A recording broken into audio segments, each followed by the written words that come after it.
Mutual fund निवेश बाजार जोखिमों के अधीन है। योजना से जुड़े सभी दस्तावेज ध्यानपूर्वक पढ़ें।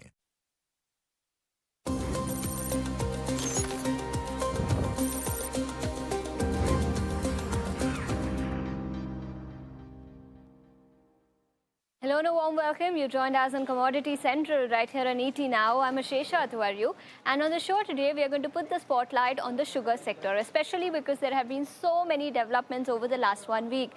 One with respect to sugar prices, the fact that global sugar prices have been rising, and second, there have been some regulatory changes with respect to import of sugar in the domestic market to ensure availability of sugar for retail consumption. To discuss this in greater detail, we are now joined by Mr. Nitin Awasthi, research analyst at InCred Financial Services and Equity Research, who is now joining us. Mr. Awasthi, thank you for taking your time out. And let's start with the latest developments, especially with respect to sugar prices and the fact that there have been many developments over the last 1 week. What do you make of this, and what is your sense on the sugar sector? So we have been holding a negative stance on the sugar space. We have been bearish for quite some time. On the sector itself, the sugar sector, we have an underweight rating. And the reasoning for the same was based on a few factors, one of which was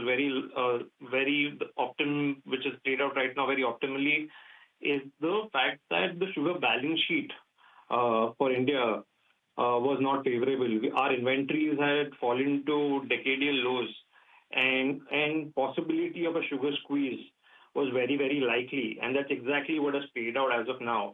And that's why you're seeing these movements and the decisions that the government has taken.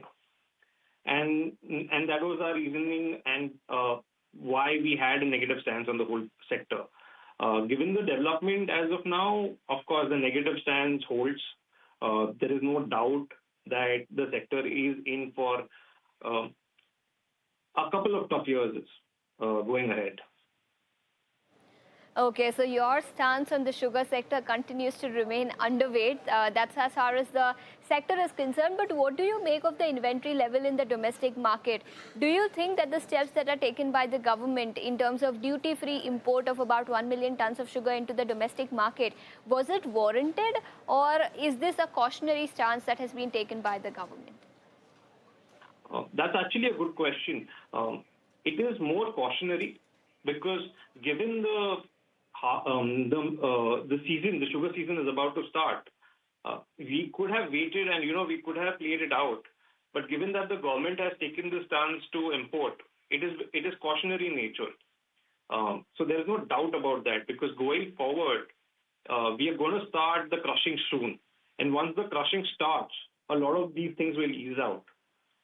Now, once the crushing starts, will we divert to ethanol? Our thought process is quite clear that given whatever has played out, given the inventory in the country, we're not going to go with the juice route. Most likely juice route, ethanol from sugarcane is not going to be allowed in the coming year. And once that is accepted by the market, the inventory levels will of course keep going higher and higher, because you would have the juice route, which is no more a consumption of sugarcane. Okay, that was exactly my next question, and you preempted that. That's as far as ethanol is concerned. But I was just going through your report, Mr. Awasthi, and you said that the market continues to value ethanol as an OMC blending story, but you believe that the next leg of growth is industrial alcohol. What do you really make of this, and how should investors approach this industry ethanol point of view?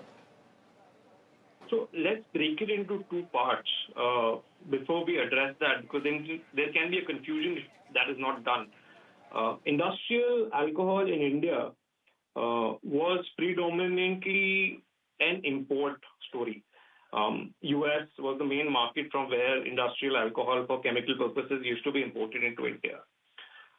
What has played out over about 18 months has caused the parity between the US import prices and the Indian prices of industrial alcohol. And given that scenario which is there today, we see that a lot of movement has already started, and a lot of import substitution through domestic manufacturers of ethanol is already in play. Has it completely stopped? The answer is no as of today. but it looks like a large proportion is going to shift to the domestic market. Now, why I asked you to break this question down into two is, will this ethanol be serviced by the sugar cane route? I doubt, because that is what we spoke about earlier. So it is going to be serviced more so by the grain route. And again, a word of caution here, because of the regulatory policies, most Indian manufacturers of ethanol for blending cannot participate in this market. It is only the people who have licenses to manufacture EN that will be able to address this market. So that has to be understood when one views this development. So that's as far as industrial ethanol and alcohol is concerned. But let's also put the spotlight on the industry dynamics. Now that everything has happened, how do you expect demand-supply dynamics to shape up, given that ethanol capacity has already been built and some diversion to ethanol is likely to happen going forward?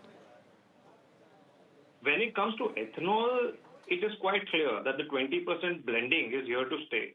And there is no shortage that we stand. Ethanol year 26. 75% of the ethanol which is getting blended is coming from the grain route.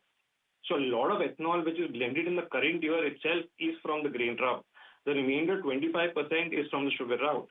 So going ahead, even if direct route of sugarcane juice is not allowed for blending, we have enough capacity and we have enough grain to meet said capacity.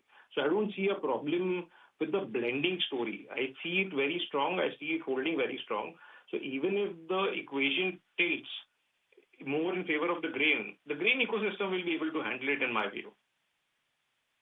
Okay, so the grain ecosystem will be able to handle it. That's the view coming in. But Mr. Awasthi, it was lovely chatting with you. Thank you so much for taking your time out and joining us here today.